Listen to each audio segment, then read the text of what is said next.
Bonjour et bonjour à toutes et à tous et bienvenue donc ici à l'usine T. L'usine T, donc nous sommes à Saint-Denis, aux portes de Paris et en face au prestigieux Stade de France.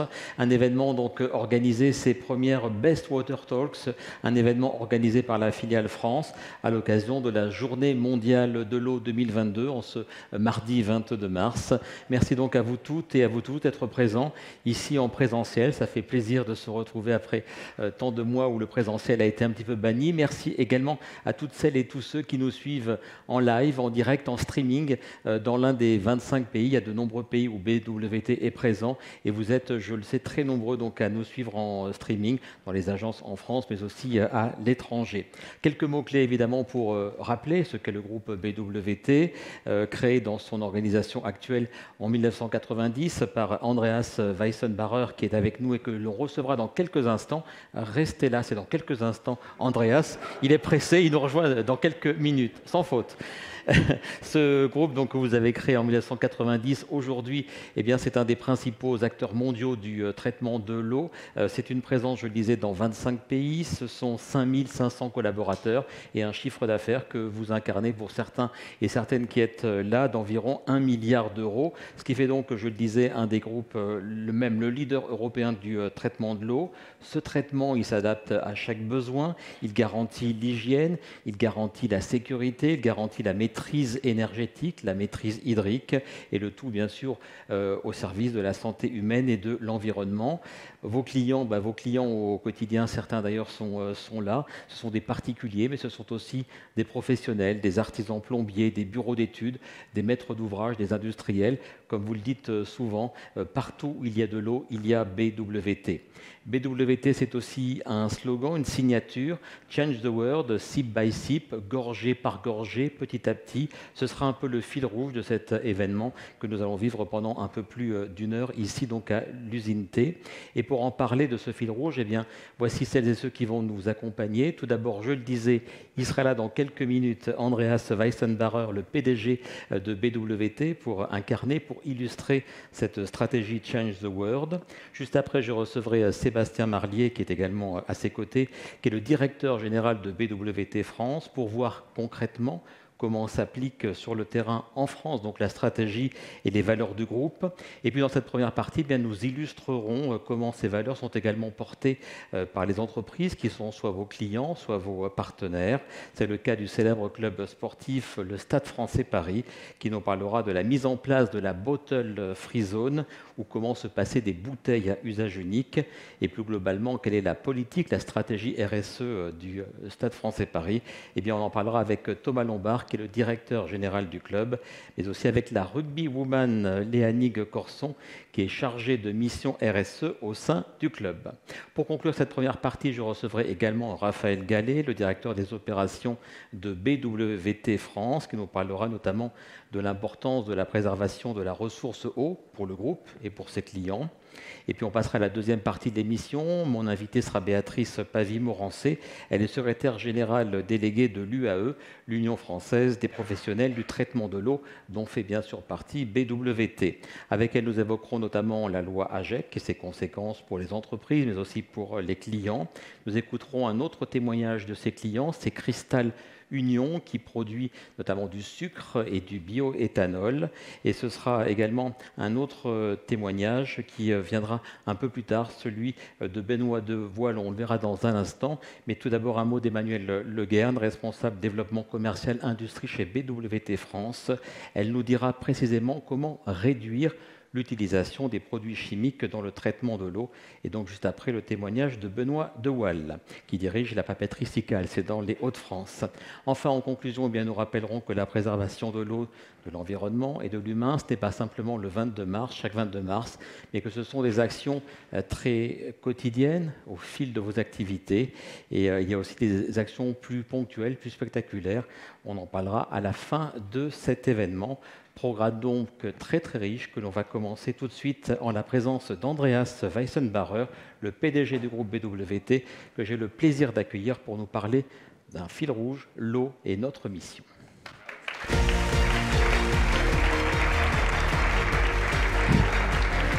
Bonjour. Bonjour cher Andreas, je précise que je vais rester en français, c'est plus sûr. Que Andreas va parler en anglais parce qu'en autrichien, il n'y a pas grand monde qui pourra peut-être comprendre. Vous avez tous des casques, moi je mets ma petite oreillette. Et donc merci beaucoup donc, Andreas Weissenbacher d'être ici pour cet événement qui est organisé par la filiale France.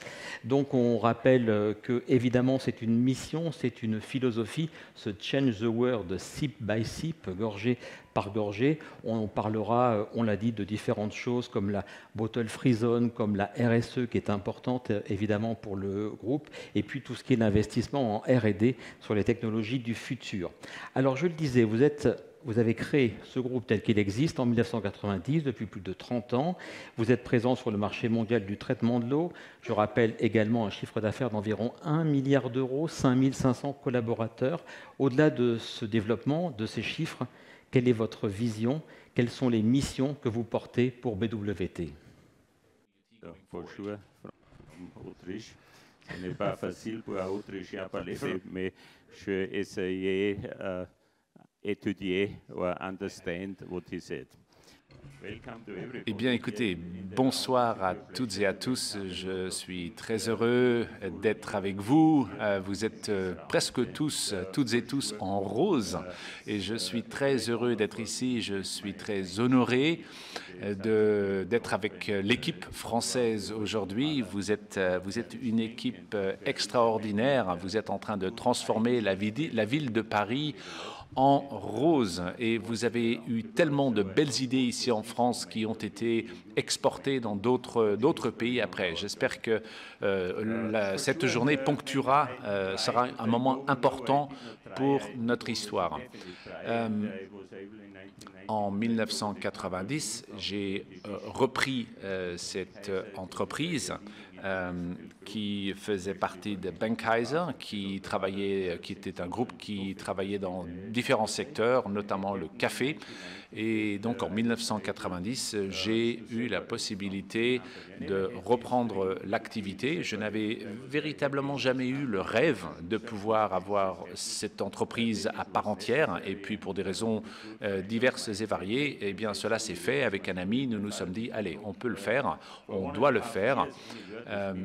Mon père m'a dit, mais tu es complètement fou, et ne m'a pas parlé pendant 1 an et demi, mais bon, finalement, je n'étais pas si fou que ça. Nous avons décidé d'une stratégie. D'abord, nous avions une vision qui était à l'époque de devenir leader mondial. Alors, c'est facile à dire, lorsqu'il s'agit de le faire, c'est autre chose. Néanmoins, je crois que nous nous en sommes approchés depuis. Je souhaiterais remercier nos partenaires partout, en France et ailleurs, pour leur soutien. C'est grâce à vous que nous sommes en passe d'y arriver. Nous répondons aux besoins des marchés de produire de l'eau propre partout dans le monde, mais nous cherchons également à permettre à la population mondiale d'avoir de l'eau minéralisée, de l'eau pétillante, de l'eau propre, de l'eau claire, de l'eau transparente. C'est notre objectif et c'est ce qui fait que nous sommes en train de devenir un leader mondial. Nous ne le sommes pas encore, mais c'est notre objectif. Et l'objectif, c'est bien de changer le monde gorgée par gorgée. C'est notre mission, c'est ce que nous nous sommes fixés, et cette mission vient notamment du changement de nom. Nous sommes passés de Benckiser Wassertechnik à BWT. L'idée, c'est d'être un peu mieux, un peu meilleur que les autres. Nous souhaitons être plus sympas, plus professionnels. On a de meilleures technologies pour le faire. Et alors, W, c'est la tâche. C'est ce que nous devons développer.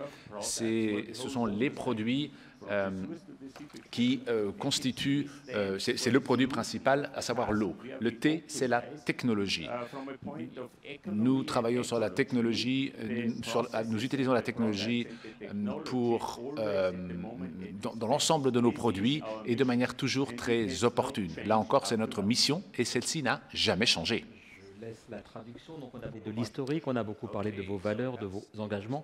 On sent bien, et c'est de plus en plus fort, vous axez sur la durabilité, vous axez sur la responsabilité sociale et sociétale de votre entreprise. Pourquoi cet engagement, et j'ai envie de dire pourquoi cette accélération ces dernières années et dans celles qui vont venir? we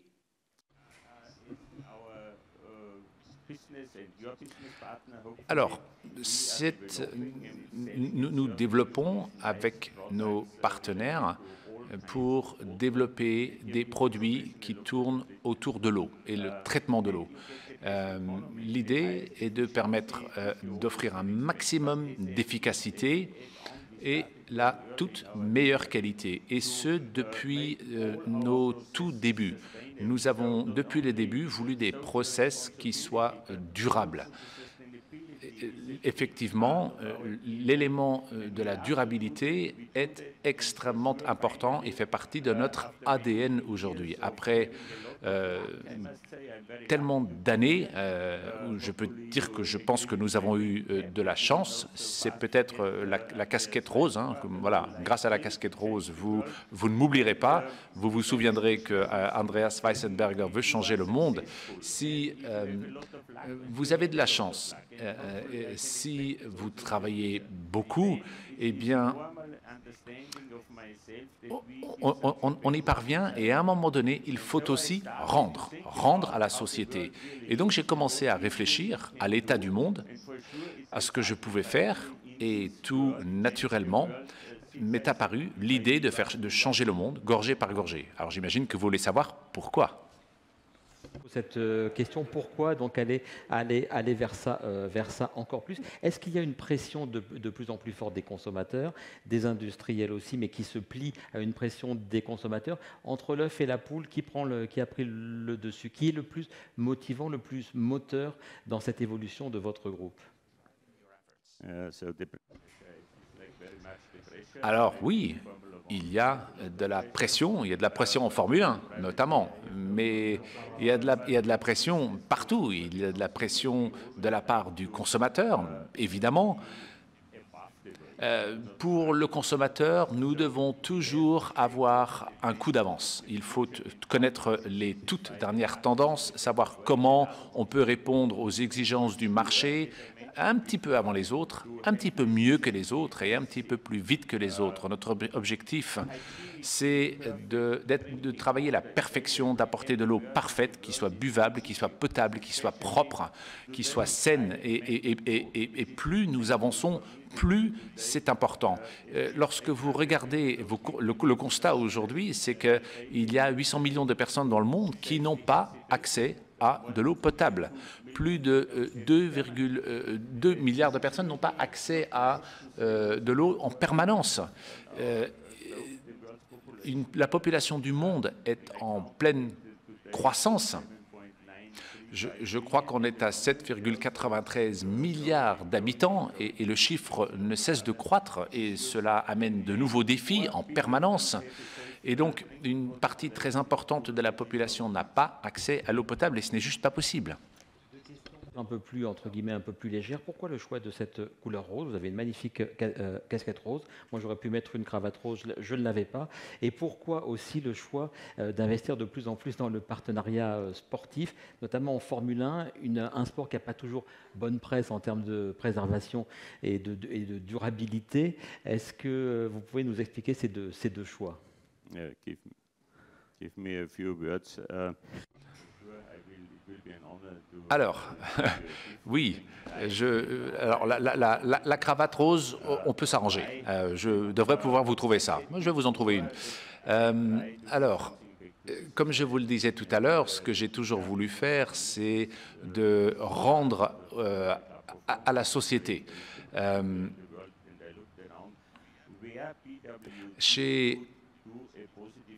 Nous avons voulu faire une contribution positive au monde face au changement climatique, à la pression hydrique, les problèmes d'eau. Ce que l'on voit aujourd'hui, c'est que le fossé entre les très riches et les très pauvres ne cesse de s'accroître. Il y a l'éducation, il y a la question de l'énergie, la crise énergétique, il y a la question de la mobilité. Tous ces grands thèmes, je les avais en tête. Et puis, lorsque je regarde le monde et ce que nous faisons chez BWT, je me suis dit, mais nous pouvons contribuer. Et 98,5% de l'eau sur laquelle nous travaillons sur 98,5% de l'eau de la planète. Alors, vous avez ici comment cette eau se compose, avec les océans, bien évidemment, l'eau de surface, Aujourd'hui, en cette journée de l'eau, je pense qu'il est important d'insister sur le fait que nous devons rendre ce qui est invisible visible. C'est ce que nous faisons chez nous depuis des décennies. C'est d'essayer de rendre ce qui n'est pas visible dans l'eau visible. Nous travaillons avec des chercheurs. Nous travaillons sur des sujets tels que les microplastiques, tels que les polluants des engrais. Nous travaillons aujourd'hui sur des technologies qui nous permettent d'avoir l'eau la plus propre. L'idée, c'est de protéger le consommateur et c'est notre objectif. Et puis, il y a d'autres tendances lourdes de notre société. J'évoquais un certain nombre de ces tendances aujourd'hui, les problèmes de l'eau, l'explosion démographique, mais il y en a bien d'autres. Nous achetons de plus en plus de produits qui viennent d'ailleurs et lorsque l'on regarde les perspectives, on s'attend à une augmentation des transports de produits autour de la planète de 350%. Imaginez une augmentation de 350% en l'espace de quelques années, de quelques décennies. Alors là encore, n'avons-nous pas une formidable opportunité pour mettre fin à un certain nombre de ces stupidités? Cela a-t-il vraiment du sens de transporter de l'eau de Paris à Tokyo et d'ailleurs à ailleurs, puisque nous ne cessons de contribuer au réchauffement de la planète? Notre monde ne devrait pas ressembler à ce que vous voyez ici. Personne n'a envie de voir ce genre d'image. Et nous ne devons pas laisser à la génération et aux générations futures une planète remplie de plastique. Nous devons aujourd'hui agir contre cela. Alors, je n'ai rien contre mes partenaires, Coca-Cola, Pepsi, Nestlé et j'en passe, mais je crois qu'il faut prendre conscience aujourd'hui. Nous avons les technologies, elles sont là, elles existent pour changer le monde, en changeant le monde en consommant de l'eau qui est propre, qui est nous minéralisons de l'eau aujourd'hui dans vos cuisines, de l'eau reminéralisée avec du magnésium, etc. Tout cela, toutes ces belles, voilà, ce sont de très beaux discours. Comment est-ce que l'on fait? Comment est-ce que vous pratiquez ça? Alors, nous avons des technologies de déminéralisation. Nous maîtrisons l'ensemble des procédures pour différents types d'usages, pour les fontaines à eau, pour les carafes, les carafes filtrantes, les filtres. Nous travaillons avec les restaurants, les hôtels, nous travaillons avec toute la chaîne finalement, y compris les municipalités, où il y a également un vrai besoin d'eau. L'idée, c'est de proposer une eau propre partout. Et nous souhaitons également nous occuper des plus démunis. Nous travaillons en Gambie, dans d'autres pays, pour essayer de venir en aide à des populations. Les collègues, tous les collègues le savent, connaissent nos initiatives. L'objectif pour la Gambie, par exemple, c'est de mettre en place 10 000 fontaines à eau au cours des années qui viennent pour éviter que les femmes aient à se déplacer sur de très longues distances pour pouvoir avoir accès à l'eau, tout simplement. Peut-être un mot un peu plus personnel. Vous l'avez dit, c'est un groupe que vous avez créé dans son organisation actuelle au début des années 1990. Qu'est-ce que vous avez appris? Qu'est-ce qui a été transformé autour de vous? Et qu'est-ce que vous, en tant que PDG de ce groupe qui est en pleine croissance, vous retenez de ces plus de 30 ans à la tête de BWT? So I learned that one of the most economic activities in advertising Eh bien, je pense que économiquement, la meilleure chose que j'ai faite, c'était la Formule 1. Si vous me demandez ce qu'a à voir la Formule 1 avec l'eau, avec une planète propre, certains pourraient être tentés de penser que je ne le fais pas à bon escient. Eh bien si, j'investis dans la Formule 1 avec un objectif bien précis. Nous avons investi énormément dans un certain nombre de technologies, notamment la pile à combustible. Et nous avons un certain nombre de partenaires qui disposent aujourd'hui de cette technologie et avec BWT, nous contribuons à la décarbonisation de l'économie, mais nous ne pourrons le faire que si nous utilisons l'hydrogène. C'est ce que je cherche à faire depuis 27 ans maintenant. Le futur, c'est l'hydrogène. La mobilité sera facilitée par l'hydrogène. Et ça, je pense que c'est un des enseignements principaux de ma carrière. Et regardez cette belle voiture, c'est une Formule 1. Alors, j'aime bien la Formule 1, alors j'aime bien les bleus aussi. Hein. Alors moi, je ne vais pas la piloter parce que c'est pas moi qui vais remporter des championnats avec ce type de voiture. Mais voilà, ce type de voiture rose, je pense, regardez, cet investissement est un bon investissement. C'est un investissement assumé. Vous avez ici des photos d'Alonso, par exemple, avec un message fort qui consiste à changer le monde, gorgée par gorgée, et ils le font de manière particulièrement pragmatique. Voilà, donc avec ce témoignage, je pense que nous avons une opportunité pour les générations futures.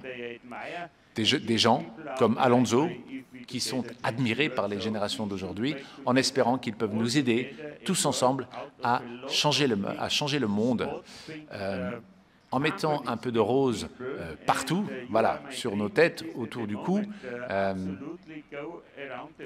et faites passer le mot partout. Essayons de créer un monde plus durable pour vous et pour nous tous. Voilà. Mais au final, c'est bien vous, c'est bien nous tous. C'est à nous de le faire. Et c'est ça l'enseignement principal. J'adorerais que les gens se joignent à moi et participent à cet effort, à ce travail. J'ai toujours cherché à motiver des gens autour de moi.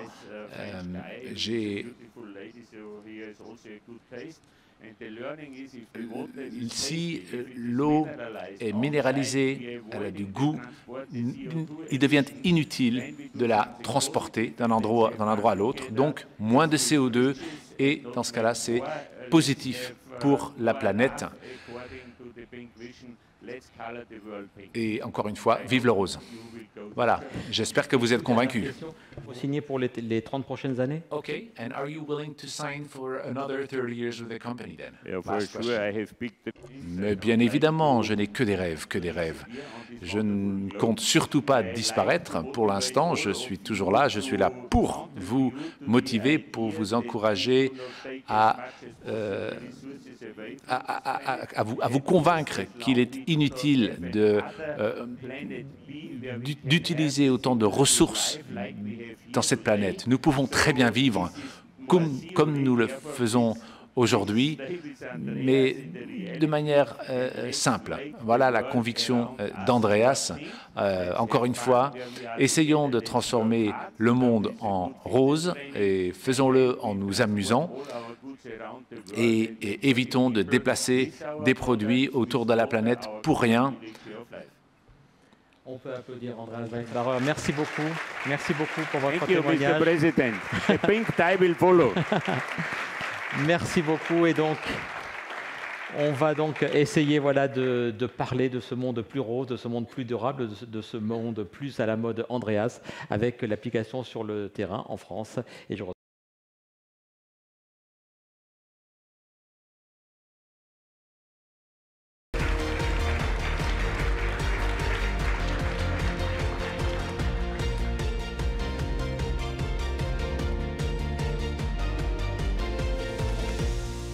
Voilà donc Sébastien Marier, bonjour. Oui, bonjour Jérôme. Vous êtes le directeur général donc, de BWT France. Donc ce monde plus rose, ce monde plus durable, vous essayez-vous concrètement de le mettre en œuvre et en musique dans la filiale France. Quelques chiffres clés donc, sur la filiale France. 580 collaborateurs répartis en 7 agences régionales.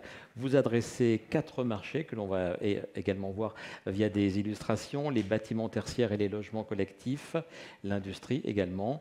3e marché que vous adressez, l'hôtellerie et la restauration, ainsi que le résidentiel. Et pour cela, vous êtes organisé de manière, on va dire, assez classique en 3 services, le commercial, le service client et le service technique. Alors donc, on a vu, c'était très clair et très motivant, donc la stratégie, la vision monde qui est portée par Andreas Weissenbacher. Comment vous la mettez en musique en France? Oui, parce qu'avec une bonne stratégie, il s'agit maintenant de la mettre en œuvre avec les équipes, localement en France. Et pour ça, on se base sur 2 grandes valeurs du groupe BWT, qui sont l'expertise et la performance. Parce que c'est pour ça que nos clients nous ont choisis au départ. C'est la chance que nous avons. Nous essayons toujours de contrôler toute la chaîne de valeur en faisant de la conception, du développement, de la production. Nous essayons de vendre nos produits et de les suivre en mettant en route et en faisant la maintenance de nos appareils. Et pour ça, on le fait pour garantir la meilleure qualité de tous nos clients, la meilleure qualité de l'eau. Et vous axez notamment beaucoup sur l'innovation des solutions que vous proposez à vos clients. Oui, et ça a toujours été le cœur de notre groupe, et ça l'est aussi pour BWT France. On passe par l'innovation, avec toujours en ayant la préservation de l'eau, avec des appareils qui consomment le moins d'eau possible, mais aussi de l'énergie. Et bien sûr, actuellement, c'est vraiment le sujet, c'est la digitalisation de nos solutions. Donc expertise et performance, de valeurs très, très, très claires. Autre valeur, la confiance et la responsabilité qui sont au cœur donc, des valeurs que vous portez, que vous insufflez à vos équipes. Comment cela se concrétise-t-il? D'abord, c'est un engagement qu'on prend, et c'est aussi l'occasion de le faire aujourd'hui. Avec l'engagement de vouloir diminuer chaque jour, chaque mois, chaque année qui passe, notre impact carbone. Et le deuxième point, c'est de sensibiliser nos collaborateurs. Et c'est avec un grand plaisir que je vois ce soir de nombreux collaborateurs, et vraiment je les remercie, car c'est grâce à eux qu'on arrive à faire tout ça, c'est grâce à eux que le groupe BWT est aussi performant. Et enfin, c'est aussi travailler localement. C'est-à-dire qu'on a toujours essayé de travailler localement, développer localement, en France, si c'est possible, en Europe, si c'est plus facile, et toujours de travailler localement. Et je sais que Andreas fait la même chose, que ce soit en Asie, que ce soit dans les autres continents, pour éviter vraiment de dépenser trop d'énergie pour commercialiser nos produits. Un mot encore, Sébastien, sur quelques engagements, quelques actions que vous menez. On en parlera aussi un petit peu plus dans quelques instants avec le Stade français, mais avec d'autres aussi des associations dont on parlera à la fin de cet événement. Des actions sur le terrain que vous menez. Je pense à ce que vous faites avec l'association Wings of the Ocean. Oui, Wings, c'est un très bon exemple. On a toujours voulu établir une relation de confiance. Une relation de confiance d'abord avec nos collaborateurs, mais aussi avec nos partenaires, les fournisseurs et nos clients. Nous sommes tout le temps en recherche de relations durables. car c'est ça qui fait la richesse de pouvoir faire évoluer les partenaires avec nous dans nos succès et de faire partager nos succès. Et notamment pour éviter la pollution et voir des choses concrètes, on s'est associé avec Queens of Ocean qui nous aide, qui nous guide pour trier des déchets et les récolter, par exemple. Mais c'est vrai aussi à travers nos fournisseurs. Je pense à Alpha Industrie pour les produits formulés. Je pense à PMI pour notre projet Cap Afrique. Et tout ça, ce sont des partenaires de confiance. Et j'en ai de nombreux que je n'ai pas pu citer. Et en développant donc vous-même, on en parlait avec Andreas, les valeurs RSE, vous les développez vous pour vos effectifs, mais in fine, vous les développez aussi, vous contribuez au développement de ces valeurs et de ces objectifs pour vos clients. Oui, c'est un peu le troisième étage de la fusée. Maintenant qu'on a convaincu tous les collaborateurs, on se rend compte que maintenant, on devient le partenaire RSE de nos clients. Et c'est une chance. Au départ, on était connus pour maîtriser la qualité de leur eau et maintenant, petit à petit, on est leur partenaire RSE. Et ça, je peux vous dire que pour moi, pour le groupe, pour Andreas, mais surtout pour tous les collaborateurs, c'est une énorme fierté. Et parmi vos clients, plutôt vos partenaires, là on est plus dans un partenariat, eh bien, je vous propose de parler très concrètement de ce qu'un partenariat entre une entreprise, en l'occurrence le Stade français Paris et BWT peut apporter. J'accueille, ils sont là, Thomas Lombard, et ils sont, je sais qu'ils sont dans la salle, et Lénaïque Corson, si vous voulez nous rejoindre. Voilà, je vous aperçois là-bas.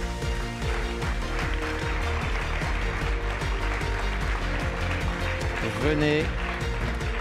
Cher Thomas, cher Lénaïque, prenez chacun des micros. Bonjour et bienvenue donc dans cet événement Best Water Talks organisé par BWT France. Alors je vous présente si besoin, et pour ceux qui ne vous connaîtraient pas, Thomas, vous êtes le directeur général du Stade français, bien sûr ancien joueur international et notamment aussi du club du Stade français. Vous êtes également actuellement vice-président de la Ligue nationale de rugby et vous avez été aussi longtemps, pendant très longtemps, été un de mes confrères consultant, commentateur rugby sur RMC puis sur Canal+. Lénaïque Corson, vous évoluez vous aussi en équipe de France. La Coupe du Monde, c'est dans 6 mois. Vous êtes prête? Vous en ferez partie? Est-ce que vous avez? Effectivement, c'est au mois d'octobre-novembre en Nouvelle-Zélande. Après un report d'1 an à cause évidemment de la situation sanitaire, vous évoluez bien sûr côté club au Stade français. Et pour ce même club, vous êtes chargé de mission sur la thématique RSE. On en parlera donc dans quelques instants. Avant d'aller dans le détail du partenariat qui vous lie donc avec BWT, un mot, Thomas Lombard, sur la stratégie RSE globale du Stade français. Le club est très clairement engagé, depuis notamment votre prise de fonction il y a plus de 2 ans, sur ces thématiques. Oui, absolument. Alors, j'ai écouté attentivement le formidable message très inspirant qui a été donné par le président. J'ai retrouvé beaucoup de mots qu'on utilise chez nous au Stade français. Alors évidemment, on parle d'éducation, éduquer des jeunes. Quel beau slogan que de vouloir changer le monde. Je trouve ça absolument formidable et c'est une ambition magnifique. Alors nous, on n'a pas l'ambition de changer le monde, malheureusement, mais en tout cas, on a l'ambition de changer au travers de nos jeunes et au travers de nos sportifs qui sont des incarnations et qui peuvent faire passer des messages. C'est ça la force du sport, c'est que le sport véhicule un certain nombre de valeurs et puis le sportif, dans ses actions au quotidien, est évidemment un faire-valoir et quelqu'un qu'on peut prendre en exemple. Donc il faut les amener à changer et les amener à influencer le changement. Donc c'est pour ça qu'on s'est lancé dans ce grand projet de transformation au niveau du club sur un tas de bonnes habitudes qui vont évidemment toucher les plus jeunes au travers de différents partenariats qu'on a, notamment celui avec BWT, pour des actions concrètes. Sur quel autre changement? Quelles sont les pratiques? Est-ce que ce sont des douches plus courtes? Qu'est-ce que vous avez mis en place de manière Alors évidemment des douches plus courtes, mais aussi aller travailler sur efficace quand même, la consommation d'eau, puisque le sportif se douche régulièrement, mais il boit aussi beaucoup, comme vous vous en doutez. Donc évidemment, on a essayé d'aller là-dessus, et c'est pour ça que notre partenariat avec BWT est essentiel sur toutes les fontaines. On les a aussi grâce à un lien qu'on a qui est assez fort avec la Fondation Good Planet. On les a amenés sur des bonnes habitudes de consommation de fruits et de légumes de saison, sur des engagements aussi éco-responsables au travers de manifestations qu'on a pu faire avec nos jeunes et nos sportifs pour nettoyer des parties du bois de Boulogne qui étaient polluées. Enfin voilà, tout un tas de de bonnes pratiques et qui ont finalement eu pour conséquence d'embarquer l'ensemble des gens qui travaillent dans le Stade français, puisque c'est 150 employés. Et finalement, voilà, les gens se sont rendus compte qu'ils pouvaient être évidemment utiles dans leur job au quotidien pour le club, mais aussi avec un projet qui dépassait le cadre du club. Et c'est là où ça devient intéressant, dans une période qui a été compliquée pour tout le monde, du Covid, où les gens sont restés chez eux. Mais au travers de ce projet, on les a embarqués. Et voilà, il y a eu quelque chose de puissant, que l'ENAIG a beaucoup drivé d'ailleurs, et qui aujourd'hui porte ses fruits. Et est-ce que les NAIG, ça a été facile de les emmener, de les transporter? On parle parfois de bonnes pratiques, de bonnes intentions. Est-ce que la bonne volonté suit? Est-ce qu'on entraîne tout le monde dans la même direction, dans le même sens, assez facilement? Alors, c'est vrai, je ne vais pas vous le cacher que les débuts ont été poussifs, on va dire.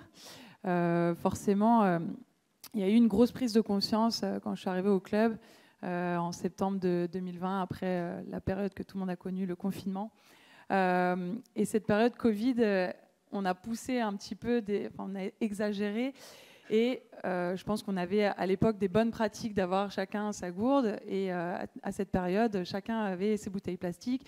Toutes les bouteilles étaient mises bord de terrain par les intendants.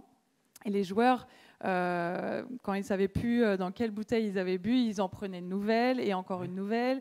Et on s'est retrouvés avec des bouteilles à moitié vides, à moitié plutôt remplies.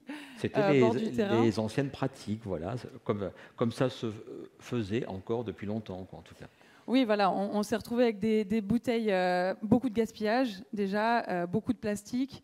Et puis finalement, en faisant le compte, on était à 75-80 000 bouteilles plastiques par an utilisées par l'administratif, l'association, le sportif évidemment.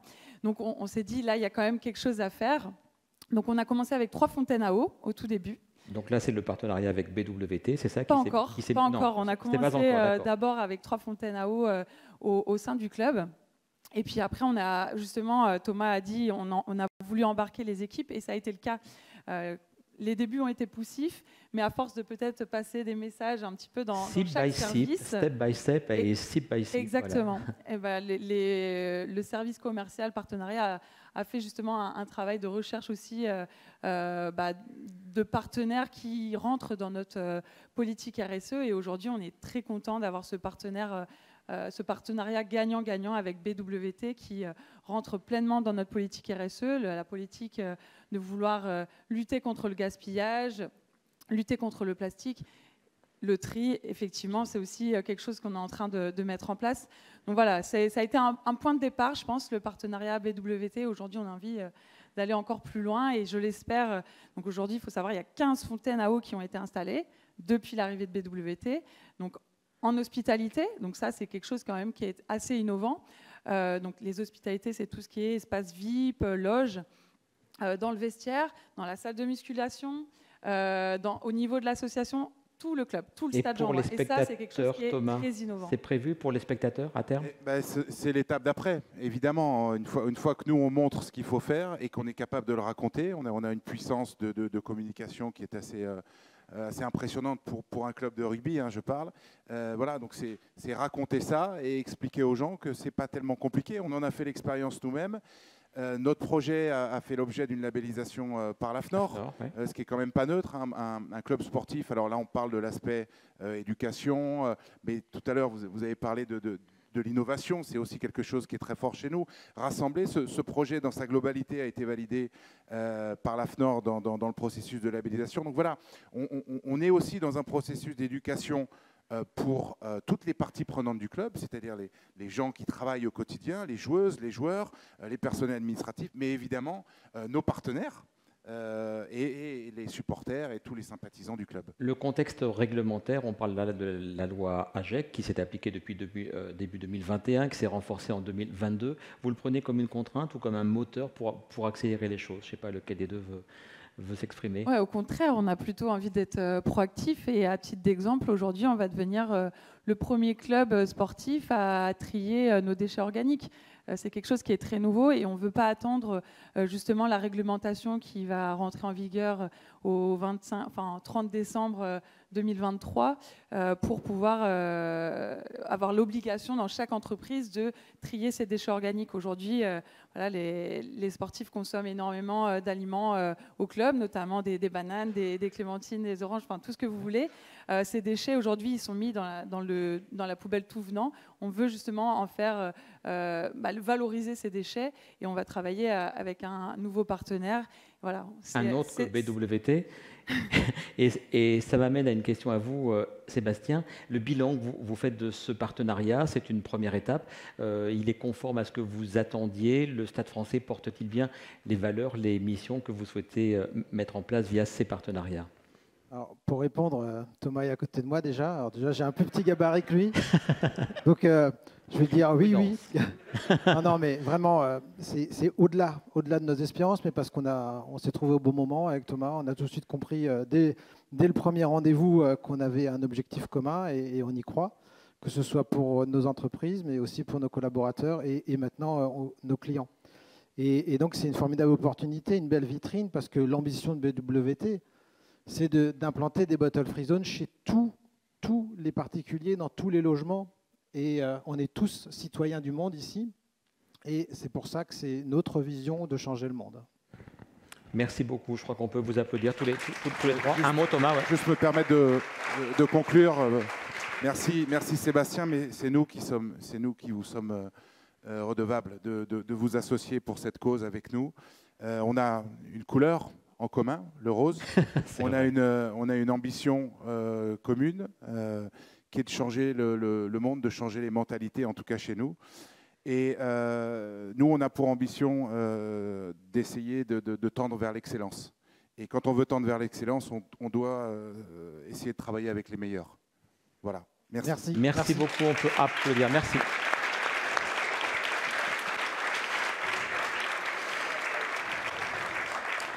Voilà, donc merci à tous les trois pour ces témoignages très motivants et très enthousiasmants. Et on va poursuivre et on va conclure cette première partie en recevant Raphaël Gallet, le directeur des opérations de BWT France.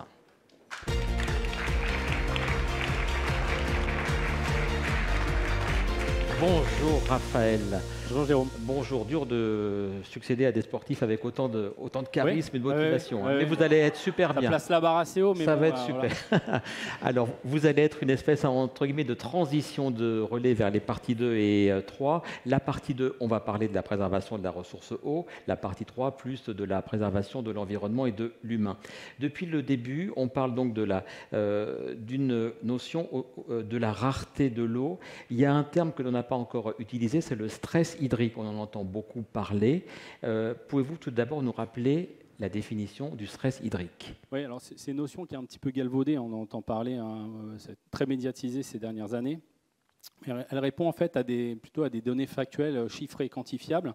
En fait, on parle de stress hydrique à partir du moment où la disponibilité en eau est inférieure à 1700 m3 d'eau par habitant par an. Voilà, ça c'est la définition, on va dire, mathématique du stress hydrique. Après, quand on parle de stress hydrique, instantanément, on va avoir à l'esprit un certain nombre de zones géographiques sur le globe, comme vous pouvez le voir, en fait. Donc, évidemment, l'Afrique, l'Inde, le Mexique, l'Asie sont particulièrement des zones qui sont touchées par le stress hydrique.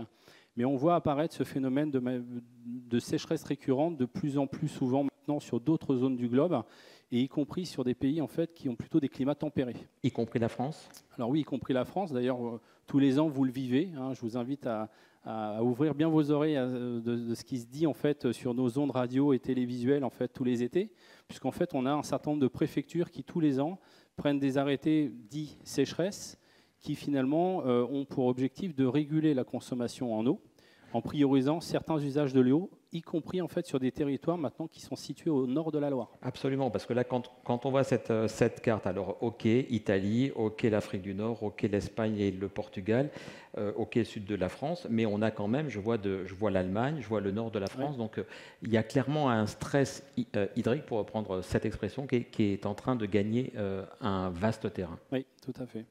Alors, et pour autant, que ce soit les habitations, que ce soit les résidences, que ce soit les industries, ils ou elles auront toujours besoin autant d'eau. Comment est-ce qu'on va faire? Oui, alors comme le disait Andreas tout à l'heure, l'eau, c'est notre élixir de vie. Donc évidemment, je veux dire, on ne peut pas s'en passer. Déjà, dans les habitations, pour les occupants, il s'agit de disposer d'une eau de consommation humaine de grande qualité. Ensuite, pour les installations, que ce soit dans les habitations ou encore dans les bâtiments tertiaires collectifs, l'eau doit être suffisamment qualitative pour optimiser quelque part la performance énergétique de ces bâtiments. Et en ce qui nous concerne, en fait, on travaille énormément sur la suppression du calcaire et des dépôts de toutes sortes en fait, dans les installations qui vient hypothéquer quelque part cette performance énergétique dont je parle. Et vous avez quelques exemples chiffrés très parlants de ce qu'on peut faire en réduisant ces dépôts. Pour prendre quelques exemples qui vont parler à tout le monde, sur un corps de chauffe par exemple, 1 mm de tarte implique une diminution du transfert thermique en fait, de 7% sur l'appareil. Sur un radiateur, 5 mm de dépôt, qu'il soit de tartre ou de boue, c'est 10% de puissance nominale en moins sur l'appareil. Et sur les ballons d'eau chaude en fait, dans lesquels vous avez des serpentins, 2 mm de tartre, c'est une diminution du coefficient thermique de l'ordre de 15%. Et donc ça se traduit sur nos factures, sur vos factures en fait, à la fin du mois. Et donc ça, c'est ce qu'on peut faire côté habitation. Est-ce qu'on peut faire la même chose côté industrie ? Alors, pour les industriels, en fait, l'enjeu, c'est de permettre à nos clients de réduire leur impact environnemental, leur empreinte carbone, en diminuant en fait, les consommations d'eau, en diminuant les consommations d'énergie, en diminuant les consommations de produits chimiques. J'ai en tête en fait, l'exemple d'un industriel qui est situé dans l'est de la France, qui est un brasseur, en fait, qui, en alimentant une chaudière à vapeur plutôt avec de l'eau osmosée qu'avec de l'eau adoucie, a généré une économie énergétique de l'ordre de 500 MWh par an, ce qui correspond globalement à environ 10 tonnes de CO2 non émises et qui, au passage, en fait, a réalisé une économie de sa consommation d'eau de l'ordre de 60%. Alors que ce soit pour les particuliers, pour les habitations, pour les industries, vous avez des solutions, on en a déjà un petit peu parlé, vous allez nous en reparler, mais amener des solutions c'est bien, mais il y a aussi toute la partie accompagnement de vos clients, et ça c'est un point fondamental chez BWT. C'est non seulement fondamental pour nous, parce qu'on considère que notre métier n'est pas simplement que de fournir un produit, mais c'est aussi fondamental pour nos clients, parce que c'est ce qui va leur permettre d'optimiser quelque part la solution en fait, qu'on met en place chez eux, donc de la valoriser. Et ça, c'est le job en fait, de nos collaborateurs sur le terrain. Donc, ils sont nombreux dans la salle, je les remercie. Que d'accompagner nos clients en fait, à la meilleure utilisation, la meilleure suivi, la meilleure conduite des installations. L'idée, c'est pour nous de proposer en fait, un accompagnement de A à Z et si possible, en fait, ce qu'on appelle chez nous une solution 360 degrés qui va du diagnostic jusqu'à l'assistance technique renforcée parfois de certaines installations. On parlait de vos solutions, des solutions que vous apportez. Si on revient à cette notion de stress hydrique, donc de manque d'eau, quelles sont les solutions que vous pouvez amener à vos clients ?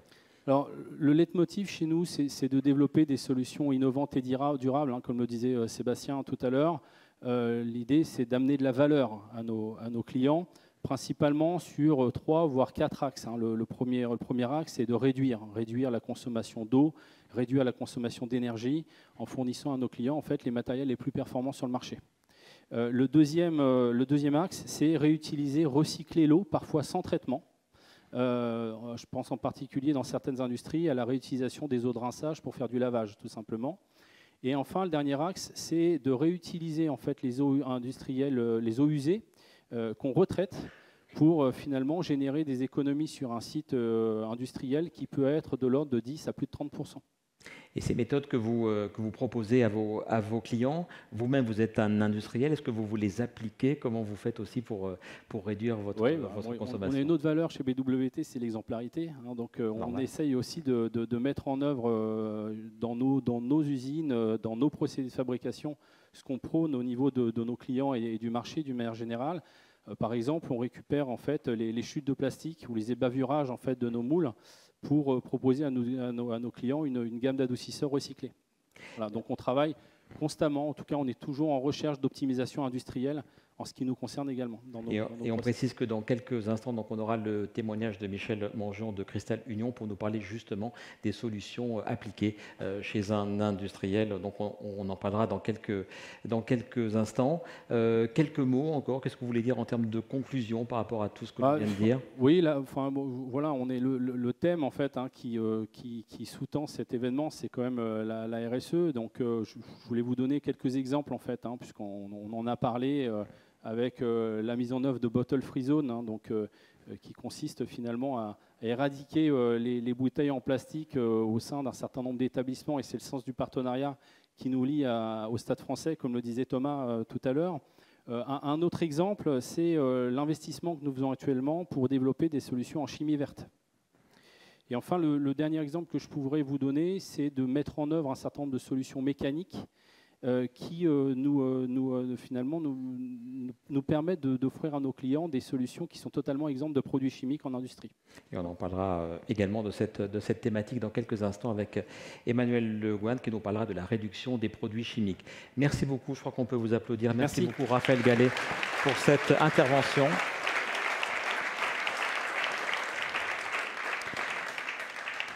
Et tout logiquement, donc après la première partie, on va passer à la deuxième partie, préservation de la ressource eau. On va y entrer encore plus en détail. Je reçois pour cela Béatrice Pavy-Morancé.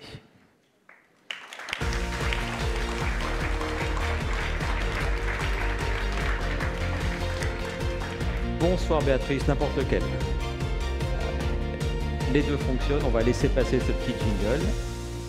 Voilà ce petit jingle donc, qui nous permet de lancer officiellement cette partie 2 donc, en votre compagnie. Vous êtes responsable du département Affaires publiques au sein du cabinet Baillet-Dulieu Avocats et vous assurez le secrétariat général délégué de l'UAE qui est l'Union française des professionnels du traitement de l'eau dont fait partie, on l'a rappelé, BWT. Alors en quelques mots d'abord, l'historique et les membres de l'UAE, ça a été créé quand et qui en sont ses membres et les missions? Donc l'UAE a été fondée en 1969. Donc on a ici le président Patrick Sell qui nous fait l'honneur d'être présent également. L'UAE représente l'ensemble des professionnels du traitement de l'eau, qu'ils interviennent dans les bâtiments, que ce soit dans le résidentiel, dans les maisons individuelles ou dans le collectif. Donc l'UAE souhaite une véritable expertise de ses adhérents et toujours dans le cadre du respect du consommateur. C'est la première chambre professionnelle qui s'est engagée dans une charte éthique et déontologique justement au service des consommateurs. Alors on a beaucoup parlé il y a quelques instants de la loi AGEC, de ses conséquences pour les consommateurs que nous sommes, pour le grand public. On a parlé aussi de l'impact sur les entreprises, sur les industriels. Cette loi AGEC, quelles sont les principales conséquences qu'elle a pour les industriels, son application ? Alors la loi AGEC, c'est vrai qu'on fait souvent, on prend quelquefois des termes génériques qui ne sont pas toujours bien compris, donc anti-gaspillage et économie circulaire. Donc cette loi a pour but en fait d'impulser un changement sociétal. Avec cette loi, les objectifs sont de mieux penser la construction, la conception des produits, l'éco-conception, mais également mieux informer les consommateurs dans le cadre de la préservation de l'environnement, puisque cette loi a aussi l'objectif de...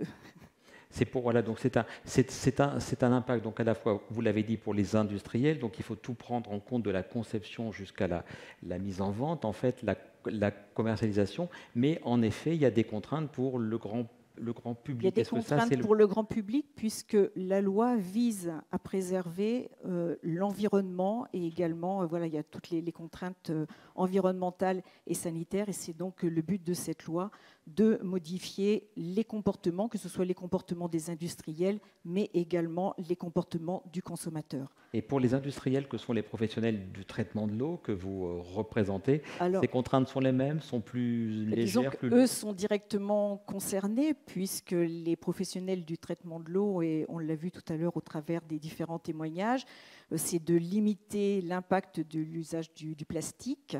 Et donc les professionnels du traitement de l'eau, justement, interviennent avec l'installation des fontaines, avec les différents produits qu'ils proposent, visent justement à réduire cet impact.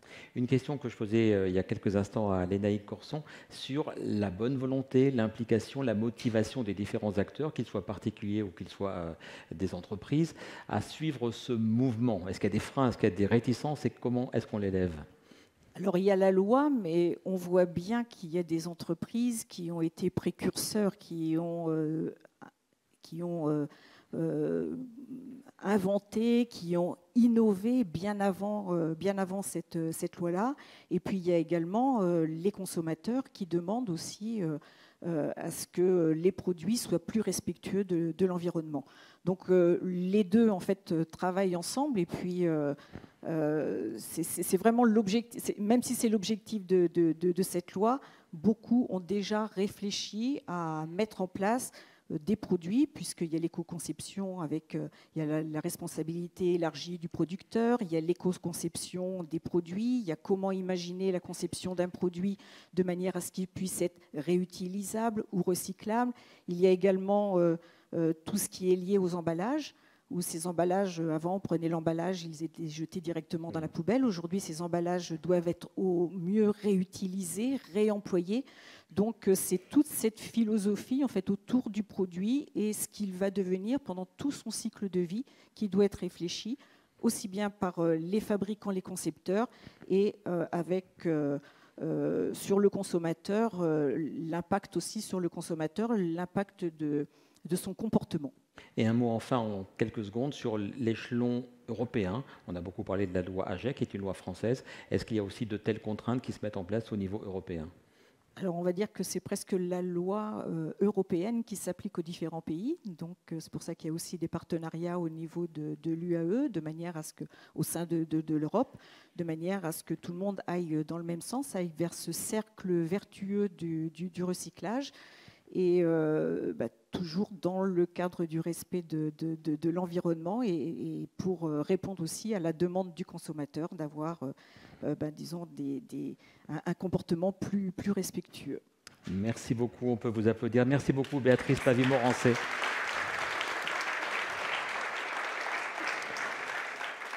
Et on va poursuivre donc cette soirée spéciale avec à nouveau un témoignage, le témoignage d'un industriel. J'accueille Michel Mangion de Cristal Union. On en parle dans un instant avec lui.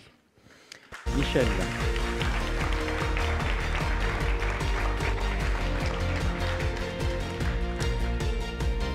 Voilà. Ça va marcher. Bonsoir Michel Mangion, merci de nous rejoindre. Bonsoir Jérôme. Vous êtes directeur RSE de Cristal Union, donc on va parler des actions que vous menez très concrètement pour la réduction notamment de l'utilisation de la ressource eau. D'abord un mot de Cristal Union, vous êtes, et vous insistez bien, un groupe coopératif. Mais que fait ce groupe coopératif ? Alors tout à fait, nous sommes avant tout un groupe coopératif, c'est-à-dire qui appartient et qui est administré par les agriculteurs qui cultivent les betteraves que nous traitons. Un consommateur aujourd'hui qui achète un produit auprès d'une coopérative, c'est l'assurance pour lui de voir la valeur ajoutée de son produit revenir directement à l'agriculteur qui a produit ces betteraves. Et ces betteraves, qu'est-ce que vous en faites ? Alors, ces betteraves, nous sommes aussi un groupe industriel qui a vocation à maximiser la valeur de la betterave en extrayant le sucre naturellement présent dans les betteraves pour soit le cristalliser et faire du sucre cristal. Et en France, nous avons les marques Daddy, également rose, voilà. Également c'est la couleur du jour. C'est la couleur Erstein en Alsace ou Eridania en Italie, ou alors pour le fermenter et fabriquer, le distiller pour fabriquer ensuite de l'alcool et du bioéthanol, biocarburant, qui est aussi une alternative au carburant fossile. Très dans l'air du temps depuis quelques temps, depuis la forte augmentation des carburants. Qui coûte beaucoup moins cher. Un mot donc avant de parler de votre process industriel et comment vous réduisez la consommation d'eau. Un mot aussi, on en a beaucoup parlé dans les différents témoignages, de vos engagements en termes de RSE. C'est fondamental aussi au sein du groupe Cristal Union. Oui, alors aujourd'hui, c'est l'ensemble du groupe qui est certifié ISO 14001 et ISO 50001, c'est-à-dire ISO 14001 pour la protection de l'environnement, ISO 50001 pour notre engagement à continuellement réduire et améliorer notre efficacité énergétique année après année. Et ça fait plusieurs dizaines d'années qu'on travaille bien entendu sur la réduction des besoins en énergie, parce que nous avons besoin d'énergie, bien sûr, pour extraire ce sucre. Et par exemple, même les 10 dernières années, nous avons encore réduit de 10% ce besoin en énergie pour produire le même kilo de sucre. Et désormais, aujourd'hui, nous sommes engagés, nous affichons une ambition d'être les leaders de la décarbonation sur notre secteur d'activité. C'est-à-dire que maintenant qu'on a économisé l'énergie, et on va continuer au maximum à l'économiser, nous allons maintenant substituer les énergies fossiles par des énergies renouvelables. Donc ça, c'est la partie E de RSE. Dans le RSE, il y a la partie S, sociale, certains disent sociétale. Quels sont vos engagements en la matière? Effectivement, nous sommes également engagés vis-à-vis de nos collaborateurs pour améliorer la qualité de vie au travail. Ça se traduit par exemple par un engagement fort pour favoriser la sécurité de nos collaborateurs et des intervenants d'ailleurs sur tous nos sites, avec l'ambition de 0 accident grave sur l'ensemble de nos sites et notre programme Global Sécu. C'est aussi par exemple le déploiement d'une démarche d'excellence opérationnelle qui s'appuie sur les remontées de terrain des dysfonctionnements. Et une fois qu'on a identifié un dysfonctionnement, on invite les collaborateurs les plus proches de ce dysfonctionnement à travailler ensemble de façon collaborative pour résoudre ces difficultés. Et c'est pour nous la façon la plus pertinente à la fois de gagner en performance, mais aussi de lever les irritants auxquels sont confrontés nos collaborateurs. Et c'est cette même démarche collaborative que vous appliquez avec vos producteurs, les agriculteurs qui vous fournissent les betteraves? Oui, alors nous sommes également engagés auprès de nos adhérents qui cultivent la betterave pour les accompagner dans les meilleures pratiques pour cultiver leur betterave et de façon plus générale pour aussi décarboner leurs exploitations. Et nous avons développé un référentiel interne que nous appelons Crystal Vision pour mesurer les progrès faits par l'ensemble de nos 9000 adhérents coopérateurs. On en vient, si vous le voulez bien, à votre collaboration avec BWT, qui date, je crois, de l'année 2009, donc bientôt une quinzaine d'années. Pour bien comprendre comment votre process industriel permet de réduire la consommation d'eau, on va regarder une vidéo qui explique très.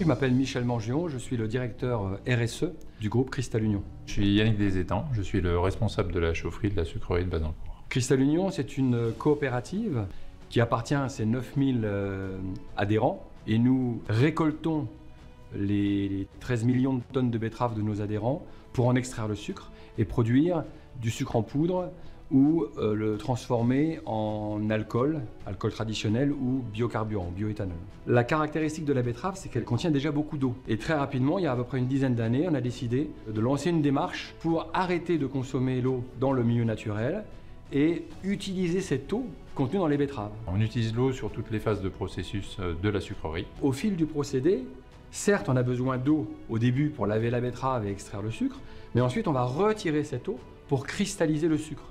Et ça va produire énormément d'eau. De fait, une sucrerie, la première production d'une sucrerie, c'est sa production d'eau. Pour évaporer cette eau qui est contenue dans le sirop, on a besoin de réchauffer cette eau et on utilise de la vapeur. L'intérêt, c'est vraiment qu'on ait une eau pure au maximum afin de pouvoir générer une vapeur à haute pression et très haute température. Là, on a besoin d'une eau quasiment de qualité de distillée. On parle d'eau distillée. Et c'est là où on investit dans des installations de type de celles que BWT propose. BWT nous accompagne afin de réduire notre consommation d'eau sur l'environnement. Nous collaborons avec BWT depuis 2009. La première phase fut l'installation de 2 lignes d'osmoseur inverse et d'un concentrateur afin de récupérer 50% des retentats des 2 producteurs. On a réussi à retraiter cette eau-là et à en réutiliser la moitié. Ensuite, nous avons souhaité reprendre plus d'eau de bassin afin de la rendre apte à notre processus. Du coup, on a installé en 2014 un skid de filtration et on a passé sur 2 lignes d'ultrafiltration à 1 micron en amont des 2 lignes d'osmose inverse qui nous permettent à ce jour de retraiter l'eau des bassins pendant toute la phase d'intercampagne et de la rendre propre, utilisable sur notre processus de vapeur. Nous avons réussi à retraiter environ 400 000 m3 par an d'eau de betterave stockée dans nos bassins et réutilisée dans notre processus sucrier ou avec nos collaborateurs en distillation. Les points forts de la collaboration avec BWT, c'est une sérénité, une réactivité. On sait qu'ils interviennent à chaque appel. Ils nous aident à la maintenance. Ils réalisent un suivi de la qualité d'eau en sortie comme en amont. Entre 2010 et 2020, nous avons réussi à réduire notre prélèvement d'eau dans le milieu naturel de 57%. Et cette eau, on va ensuite chercher à la recycler le plus de fois possible dans nos procédés. On va même regarder autour de nos usines s'il n'y a pas d'autres usages possibles pour être recyclés.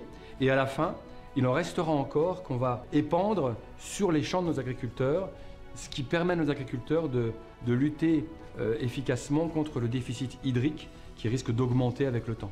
Aujourd'hui, notre ambition principale tourne autour de la limitation de l'augmentation de la température de la planète à moins de 2 degrés.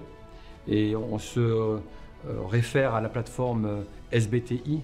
Pour atteindre cet objectif, ça nous oblige bien sûr à travailler sur nos consommations d'énergie, mais aussi sur nos émissions de gaz à effet de serre. Et la consommation d'eau vient en bonus par rapport à cet engagement. On s'est engagé à réduire encore de 20% notre consommation d'eau dans le milieu naturel. Des engagements, Michel Mangeon, que vous allez tenir, quels sont même ceux que vous allez essayer de mettre en place au cours des prochaines années? En gros, c'est quoi les prochaines étapes maintenant? Oui, donc aujourd'hui, vous avez vu, on a réussi à réduire de façon assez importante cette consommation d'eau et nous souhaitons aller plus loin. Donc on a annoncé la décision d'investir sur une enveloppe de 100 millions d'euros à l'échelle de notre groupe pour ajouter un traitement de l'eau résiduelle, puisqu'on a tellement d'eau qu'il en reste, malgré les recyclages, il en reste à la fin du procédé. Donc traiter cette eau de façon complémentaire pour pouvoir la stocker plus longtemps et l'utiliser réellement quand il y a besoin sur les champs de nos agriculteurs en période estivale, quand il y aura du déficit hydrique. Et c'est une façon d'augmenter la résilience de nos agriculteurs adhérents. Et en un mot, donc voilà, des investissements, je crois, de 100 millions d'euros et soutenus pour certains dans le cadre du plan France Relance, hein, c'est bien cela? Bien sûr, nous sollicitons l'aide, bien sûr, des plans annoncés actuellement par le gouvernement. Oui. Merci beaucoup, Michel Mangeon, donc directeur RSE de Cristal-Union. Merci beaucoup.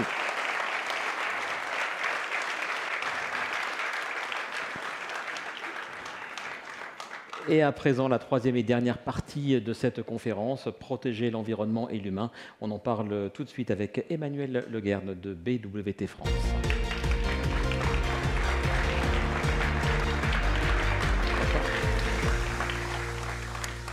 Bonsoir Emmanuel, vous êtes responsable développement commercial industrie donc chez BWT France. Alors on en a parlé déjà au cours de la conférence, l'importance aussi de réduire l'utilisation des produits chimiques. Pourtant ces produits chimiques, vous allez nous dire comment on les réduit, mais ils ont bien une utilité. Oui, mais aujourd'hui, malheureusement, on ne peut pas tout remplacer, toute la totalité des produits chimiques, et ils nous servent pour la sécurité sanitaire des utilisateurs, pour optimiser les rendements dans les installations. Donc oui, on a encore un peu besoin des produits chimiques.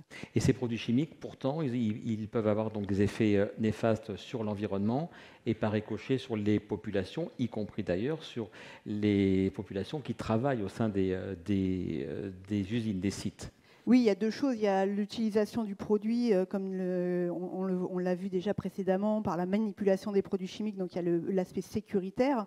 Et il y a aussi après, derrière, en termes de rejet au niveau de l'environnement, l'impact que les produits ou les sous-produits qu'on peut utiliser peut avoir sur l'environnement. On a beaucoup parlé de réglementation dans cette conférence. Est-ce qu'en matière de réduction, de limitation de l'usage, de l'utilisation des produits chimiques, vous êtes aussi très contraint par la réglementation, qu'elle soit française ou européenne? Alors nous aussi, en tant que fabricants de produits chimiques, on a nos parts de contraintes, mais aussi les industriels en ont sur les rejets et effectivement l'utilisation de ces produits. Quel type de réglementation? On a les réglementations biocides et on a les réglementations après arrêtés préfectoraux ou quoi que ce soit qui vont limiter les rejets, les quantités à rejeter dans l'environnement. Donc ça, c'est pour la partie industrie. C'est d'ailleurs celle que vous connaissez le mieux, c'est celle dont vous vous occupez.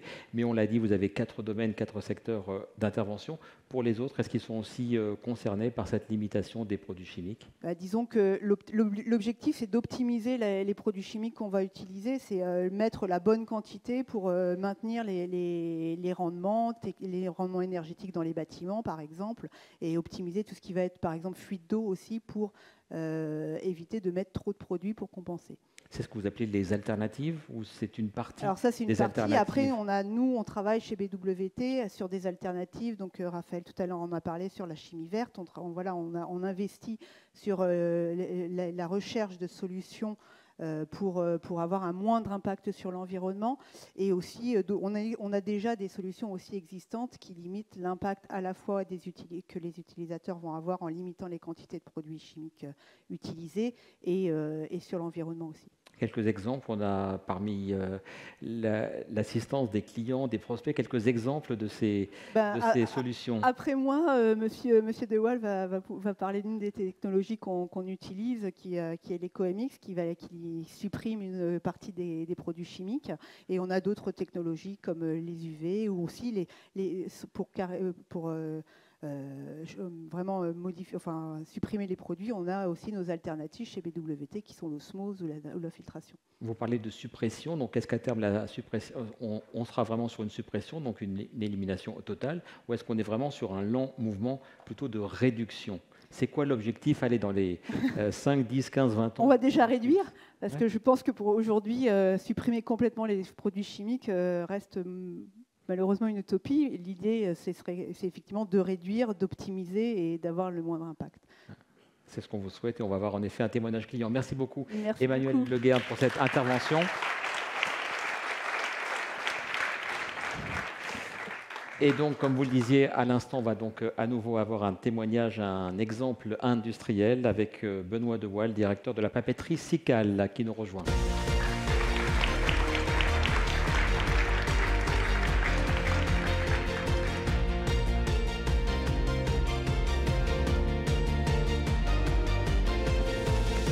Petite musique, petite jingle, voilà, ça nous permet de faire une petite pause. Bonsoir Benoît De Waal, merci beaucoup d'être un des invités de cette conférence. Avec vous, donc, on part dans les Hauts-de-France, on part dans le Pas-de-Calais. Vous êtes le directeur de la papeterie Sical, vous faites partie d'un groupe Rossmann. Racontez-nous un peu ce que vous faites au sein de la papeterie. Alors déjà, comme vous avez dit, Sical fait partie d'un groupe Rossmann. Donc, le groupe Rossmann, c'est un producteur indépendant au niveau européen et Afrique, dans l'emballage de carton du lait. Donc les papeteries, ce n'est pas notre cœur de métier, c'est lié à nos cartonneries.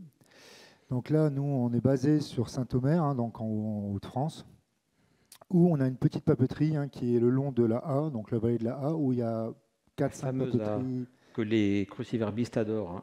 Voilà, tout à fait, c'est ça. C'est un fleuve, c'est pas un fleuve. Donc du coup, voilà, donc on est basé là, donc on a quand même quelques papeteries autour de nous. Donc c'est sûr qu'au niveau consommation d'eau, on est assez important puisque ces entreprises-là consomment beaucoup d'eau, vapeur, électricité, donc on est quand même assez énergivore. Et vous-même, vous faites du papier qui sert à faire des cartons ondulés, c'est bien ça? C'est ça. Donc nous, notre métier, c'est quoi? C'est à partir de papier recyclé qu'on va donc racheter à des récupérateurs. On va refaire du papier, c'est-à-dire qu'on va refaire du papier pour onduler, qui va être destiné donc à refaire des plaques, carton ondulé, et ensuite faire des emballages style caisse américaine, plateau yaourt. Et vous le disiez, donc, un gros besoin d'eau pour cette activité. Tout à fait, oui. Alors, comment est-ce qu'on fait quand on a un tel besoin d'eau? Est-ce qu'on la réduit? Est-ce qu'on la traite différemment? Quel est votre process industriel? Alors, le process industriel, déjà, il a commencé par la réduction donc, de la consommation d'eau. Donc, pourquoi nous, nos papeteries, on a augmenté les productions. Qui dit augmenter les productions, dit augmenter obligatoirement les déchets organiques, donc au niveau de la A, parce qu'on rejette au niveau de la rivière. Donc ça nous a aussi impacté par rapport à un investissement au niveau d'une extension d'une station d'épuration, à peu près 2,5 millions d'euros. Donc c'était un projet 2017-2019 et ça a été mis en place en 2020. Donc ça nous a servi à quoi? À répondre au premier besoin qui était d'être conforme à la réglementation, puisqu'on avait un nouveau bref papetier règlement européen qui était sorti. Donc, et plus la consommation d'eau et notre production qui ont augmenté, ça nous a bien obligés à faire cet investissement-là. Donc ça nous a permis déjà, la première étape, de bien contrôler les rejets, mais aussi également de travailler sur la consommation d'eau. Pourquoi? Il y a encore quelques années, si on prend notre cas de notre papeterie, on consommait à la tonne de papier environ 16 mètres cubes. Actuellement, on est plutôt à 5 mètres cubes à la tonne de papier. Si on prend le cas de d'autres papeteries, ils sont complètement en circuit fermé. Ça veut dire qu'ils recyclent les eaux de leur station. Nous, on n'y est pas encore. On y réfléchit, mais on n'est pas encore prêt au niveau du process. Au-delà de cet exemple, est-ce que vous avez chiffré, quantifié la réduction du volume d'eau que vous utilisez de manière générale? Alors, on n'a pas réduit notre consommation d'eau. Pourquoi? Parce qu'on a augmenté notre production. Donc voilà, c'est-à-dire que là, on consomme autant d'eau, mais on a fait plus de 40 à 50% de production en plus en papier, en consommant toujours le même niveau d'eau on vient pomper au niveau d'un forage, et même en diminution encore par rapport à notre consommation qu'on avait avant. Donc c'est un travail journalier, quoi. Quand on a préparé cette interview, vous nous disiez que non seulement vous aviez réduit l'eau en proportion de la production, mais réduit aussi l'énergie. Oui. Donc là, c'est vrai qu'on a une démarche, on est 14001, donc on a une démarche sur le site, hein, puisqu'on a une papeterie, une cartonnerie et aussi un département polystyrène expansé qui est sur le site. Donc on a travaillé, nous, à la papeterie, c'est sur la réduction électrique. Donc on a changé les moteurs les plus énergivores, on les a mis sur des nouvelles technologies. Alors après, c'est peut-être des petites choses, hein. On a modifié nos poulies, on a changé nos courroies pour éviter les glissements. Tout ça, on s'est rendu compte que ça a amélioré notre gain en énergie. Au niveau de la vapeur, on travaille sur des systèmes de sécherie, hein, donc avec des gros cylindres sécheurs qui consomment énormément d'énergie. Donc là, c'est pareil, on a travaillé avec fabrication d'une nouvelle hotte plus performante. Ensuite, on a changé les systèmes de boîte à vapeur pour améliorer l'efficacité de notre process. Autre axe, donc la réduction de l'eau, réduction de l'énergie, et puis ça rejoint ce dont on parlait il y a quelques instants avec Emmanuel Legarde sur moins d'utilisation de produits chimiques. C'est l'autre levier de votre stratégie. Tout à fait. Donc là, on a voulu travailler maintenant sur, comme la station d'épuration, l'extension a été mise en place et efficace. On a discuté avec BWT, de mettre en place une nouvelle technologie pour supprimer l'utilisation de biocides organiques. Pourquoi? Parce que dans notre process papetier, toute toute bactérie, on va dire qu'on salit notre machine. Ça veut dire que tout ce qui est bactéries va venir salir notre machine et va provoquer des casses en production. Donc le seul moyen pour éviter ça, c'est de mettre des biocides. Donc avec notre ancien fournisseur de chimie, on était en biocides organiques. Et ce qu'il faut savoir aussi, c'est que dans les mêmes tuyaux, c'est-à-dire à la machine à papier, il faut tuer les bactéries pour éviter les casses et les problèmes de production. Et dans le même tuyau, à la fin, on doit une station d'épuration, où là, c'est le contraire, c'est qu'il faut qu'on traite les eaux grâce aux bactéries qui sont dans une méthanisation et dans des bassins d'aération. Donc c'est un peu, c'est d'un autre côté je traite et d'un autre côté je peux avoir une trace de biocide. Donc là, c'est avec tous les techniciens de BWT, on bosse dessus parce que c'est pas si simple que ça. Surtout que la décision a été prise de travailler avec le système EcoImix. Donc le projet, c'était de supprimer le maximum les biocides organiques. Donc en France, du sel, ça existe. L'électricité, on en a. De l'eau, on en a. Donc on s'est dit, ça nous permet quand même aussi de sortir du marché un peu tendu qu'on a actuellement au niveau de tout ce qui est chimie. Et en plus, de limiter l'impact environnemental. Pourquoi? Parce que là, actuellement, c'est du sel, donc c'est des big bags. Ça nous évite tous les IBC. Donc, on va dire qu'on avait à peu près 140 tonnes de consommation donc en IBC. Et là, on va passer, si tout va bien, à 40 tonnes de big bags de sel. Donc déjà, on a réduit écologiquement notre impact au niveau logistique. Au niveau sécuritaire, pourquoi? Parce que les big bags, c'est du sel. Donc nous, au niveau de notre personnel, il n'y a plus de manipulation d'IBC avec des produits chimiques. On n'a plus besoin non plus de mettre sur rétention, puisque c'est du sel. Donc ça, c'est bien aussi. Donc ça veut dire que nous, quand on reçoit des camions, c'est moins compliqué pour mettre sur rétention, pour que tous les IBC soient sur rétention. Et après, ce qui est plaisant aussi, c'est tout le sécuritaire, quoi. Voilà donc le mot de la fin et la politique vertueuse donc mise en place par le groupe SICAL, la papeterie SICAL. On peut vous applaudir. Merci beaucoup. Merci. Benoît De Waal.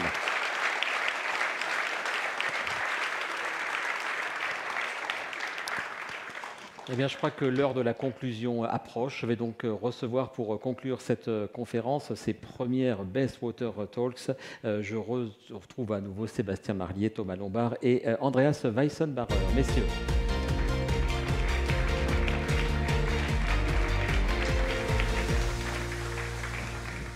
Messieurs, merci de me rejoindre. Alors donc, on a beaucoup parlé de ce 22 mars, on a beaucoup parlé de la Journée mondiale de l'eau. Ça doit être un peu tous les jours un 22 mars. On en reparle dans quelques instants. En la matière, donc BWT s'engage au quotidien, on le sait. Et un exemple, on en a parlé déjà donc avec vous, Sébastien, avec l'association Wings of the Ocean qui fait de la dépollution des bords de mer en collaboration donc avec BWT. On va, avant d'en reparler, on va écouter ce message de Julien Vosnitza, c'est le directeur de l'association. C'est très court, ça dure quelques dizaines de secondes.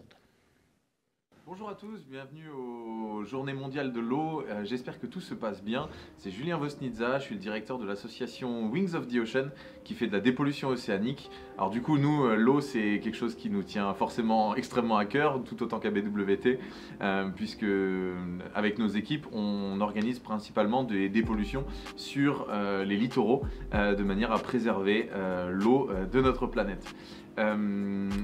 Avec BWT, ça fait quelques années qu'on travaille ensemble désormais. Là, on va se lancer sur une deuxième année de collaboration. On en est très contents. Voilà, l'idée, c'est que ensemble, on s'est mis d'accord sur le fait que forcément chaque geste compte et qu'ensemble, on pourrait peut-être changer le monde gorgée par gorgée. Voilà. Et à ce sujet, on vous invite à la prochaine dépollution qu'on va organiser avec le Stade français et BWT très prochainement. À bientôt. Voilà, donc on applaudit ce témoignage. Donc, il y a eu un début d'annonce, Thomas Lombard, sur une opération de dépollution donc en partenariat avec vous, le Stade français BWT. C'est à quelle date? Le 19 mai. Le 19 voilà, mai. Donc, la date est officialisée. Et ça va se passer comment? Est-ce que vous savez où, dans quelle zone? Comment ça va se passer? On va établir ça conjointement. En tout cas, ce que je peux vous dire, c'est qu'on va mobiliser toutes les forces vives du club. Les plus jeunes, parce que les plus jeunes, c'est aussi ceux qui sont le plus attentifs sur ce qui se passe aujourd'hui au niveau des problèmes écologiques, entre autres. Donc voilà, eux vont venir avec nous, les filles, les garçons, les pros, les administratifs. Voilà, l'ensemble du club sera mobilisé pour cette opération. Sébastien Marlier, encore un exemple de ce partenariat qui se met en place, encore une fois, step by step, avec le Stade français Paris. Oui, c'est une nouvelle étape, clairement. Et bien sûr, je sais très bien que tous les collaborateurs BWT vont répondre présents. On proposera aussi à des clients, des fournisseurs, s'ils veulent y participer. Et c'est un grand honneur de pouvoir le faire avec le Stade, c'est clair. Je vous redonne la parole à tous les trois dans quelques instants, mais donc on a parlé des actions quotidiennes qui peuvent être menées, qu'elles soient plus quotidiennes ou plus exceptionnelles et plus spectaculaires comme ces exercices de dépollution. On a également la preuve qu'au niveau mondial, au niveau monde, oui, le groupe BWT entreprend d'autres actions. Vous voyez également cette courte vidéo qui en fait le résumé.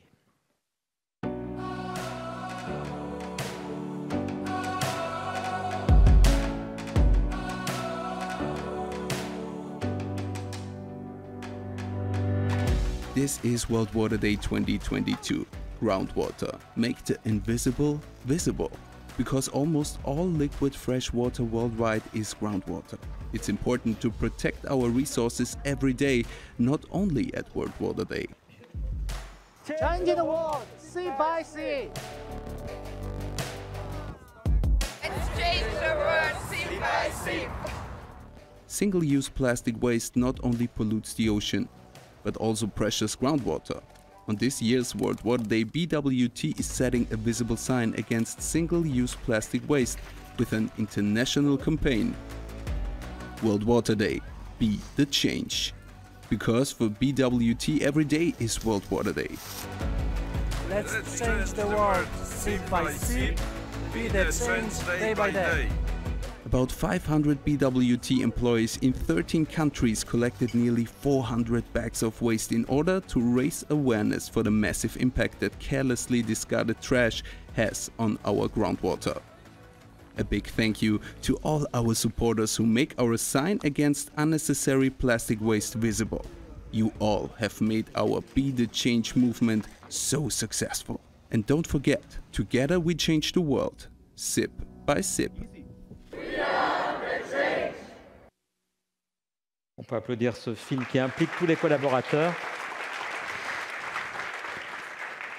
Andreas Weissenbacher, on l'a vu, donc on est passé, même si ça reste évidemment le slogan, à Change the World, on a vu là, Be the Change, soyez les acteurs, soyez vous-même le changement. Est-ce que c'est le message que vous souhaitez faire passer? On est à la conclusion de cet événement, à la fois aux collaborateurs, ceux qui sont là, ceux qui vous suivent en streaming, à vos clients, il y en a un certain nombre aussi qui nous suivent. Est-ce que c'est ça le message que vous voulez faire passer? Soyez le changement, Be the Change. I think Tout à fait. Tout à fait. Le message, c'est bien celui-là. J'espère que nous avons pu vous motiver, vous sensibiliser, qu'aujourd'hui, il est devenu temps d'agir. Nous n'avons plus le choix et nous ne pouvons pas partir du principe que les autres vont le faire pour nous. C'est un peu le modèle que nous vous avons présenté ce soir, qui est représenté ici par nos collaborateurs. Et je pense que nous devons tout faire pour permettre aux générations futures de vivre une vie meilleure sur notre planète. Nous avons tellement à faire, nous avons beaucoup détruit en 100 ans d'industrialisation, mais il n'est jamais trop tard. Nous avons tous et toujours une deuxième chance. Alors saisissons cette deuxième chance, faisons-le maintenant. Et effectivement, nous sommes ce changement. Nous pouvons tous participer dans nos clubs de sport, chez nous, à la maison, dans nos cuisines, partout où vous allez. N'hésitez pas à partager, à en parler autour de vous et vous verrez, tout deviendra plus positif. Alors faisons-le pour les générations à venir. Merci, soyez prudents, faites attention à vous et puis un peu de fun et du rose bien sûr.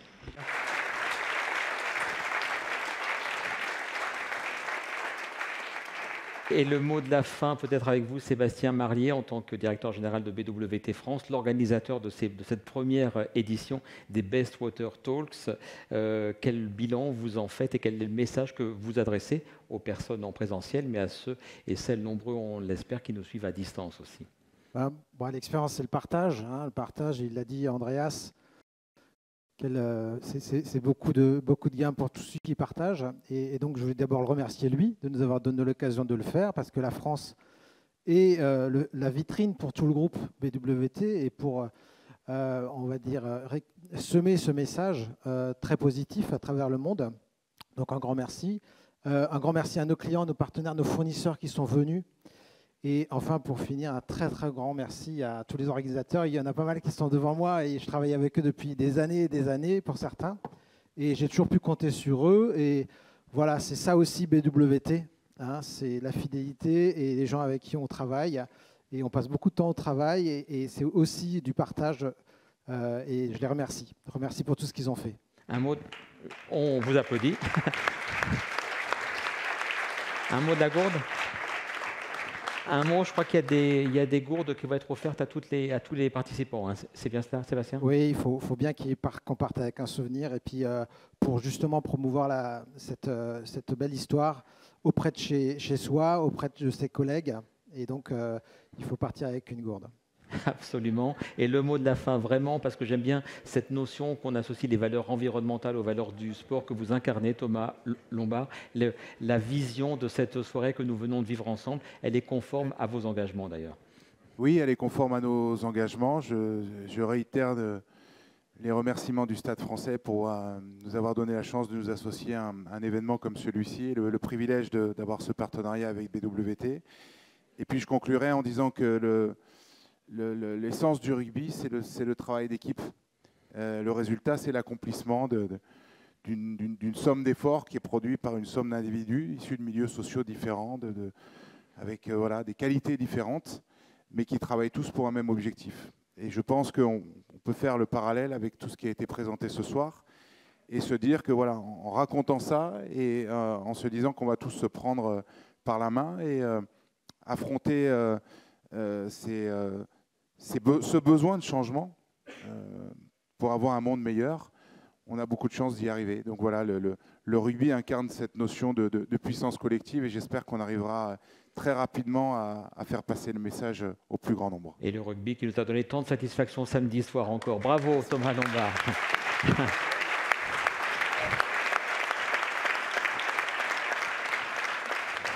En fait, le tout dernier mot de la fin, c'est pour vous. Est-ce qu'il y aura une deuxième édition des Best Water Talks en 2023, Andreas? On se retrouve où en 2023? Non, allez les bleus, allez les roses. Allez les bleus et allez les roses, voilà. The time will follow. Merci. Merci à vous. Merci à toutes et à tous d'avoir assisté donc à cet événement. Merci à toutes celles et tous ceux qui nous ont suivis à distance. Il fait un petit peu chaud, donc on va boire et peut-être pas que de l'eau. On se retrouve en bas pour le cocktail. Merci à tous. Bonne fin de soirée.